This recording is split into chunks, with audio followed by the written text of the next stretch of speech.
Les médias ici, c'était des médias de notoriété dans la région, connus pour leur professionnalisme, leur travail de proximité par rapport aux questions qui hantent la population.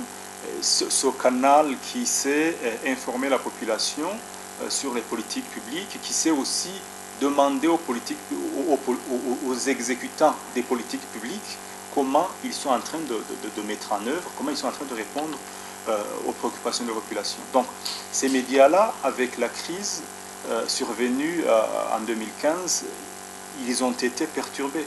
La plupart des médias ont été, je veux dire, les médias les plus écoutés, tels que les radios, ont été saccagés, les journalistes ont fui, et donc c'est pas quelque chose qu'on doit ignorer parce que tout le monde a senti l'absence des médias, et malheureusement cette absence des médias a eu tendance à être compensée par la rumeur qui est toujours destructrice. Donc c'est une grande préoccupation pour moi. Alors le problème qui s'opposerait si on n'invitait pas les médias serait quoi? Serait d'abord une forte ignorance des réalités burundaises. Parce que les médias ont tenu leur rôle et les médias doivent tenir leur rôle. Et les partis doivent veiller à ça. Les partis en dialogue, comme on dit, y compris le médiateur. Pourquoi? Parce que, quoi qu'ils fassent, quelques conclusions qu'ils tirent, s'ils ont un jour envie de les transmettre à la population, ce ne sera pas du bouche à oreille, c'est par les canaux de diffusion d'informations.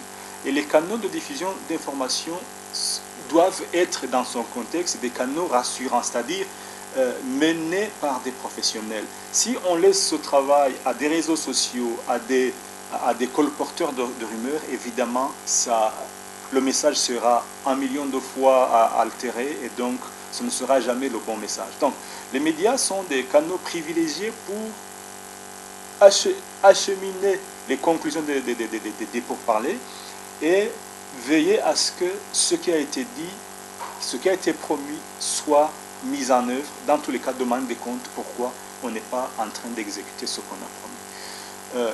Ça, c'est très important. La deuxième chose, c'est que les médias eux-mêmes ayant été perturbés par la crise, ils ont besoin d'être rassurés dans ce travail. S'ils n'ont pas cette légitimité retrouvée de médias qui exercent un service d'utilité publique, ils ne pourront pas le faire aisément. Alors maintenant, quel est le problème?